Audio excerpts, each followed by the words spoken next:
DJ Manish Rajput Chharrapatti. presented by DD Production House, Sakri। अजैया से होठ चुसलही के विजयो के चुम्मा देलही के। अजैया से होठ चुसलही के विजयो के चुम्मा देलही के। छोड़तो नहीं दीपका छौरा मजाई लूटतो सतीसवा छौरा ओखरी में धान तोरा कूटतो। मुकेशवा छौरा ओखरी में धान तोरा कूटतो। कैमरामैन मनीष राजपूत निर्मली सुपौल छर्रापट्टी। छोड़तो नहीं दीपका छौरा मजाई लूटतो सतीसवा छौरा ओखरी में धान तोरा कूटतो। मुकेशवा छौरा ओखरी में धान तोरा कूटतो। Mix by DJ Manish Milan Chowk Chharrapatti. Madhubani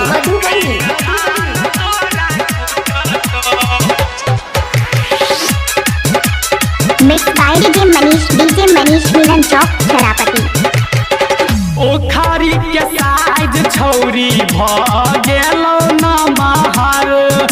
जाय छ तू कत छौरी आन गे महर। ओखरी के साइज छौरी भ गेलो न महर। जाय छ तू कत छौरी आन गे महर। हमर आई मुसर तोरा ओखरी में कूटतो। विकासवा छौरा ओखरी में धान तोरा कूटतो।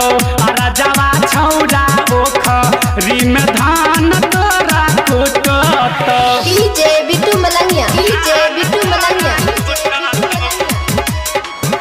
Madhubani mix by DJ Milan Chowk Chharrapatti.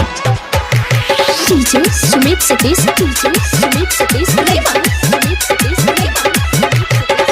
बहुत दिन बाद छौरी मिलले हन नसीब से। जे दिन बच के छौरी राइटर साना दीप से। हाँ, बहुत दिन बाद छौरी मिलले हन नसीब से।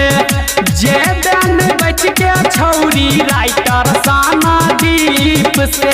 गायक घनश्याम संगे बहुते छौरा जुटतो। कैमरामैन मनीष राजपूत छर्रापट्टी। री में धान तोरा कूटतो। सत्यम्मा छौरा ओखरी में धान तोरा कूटतो। अजैया से होठ चुसलही के विजयो के चुम्मा देलही के।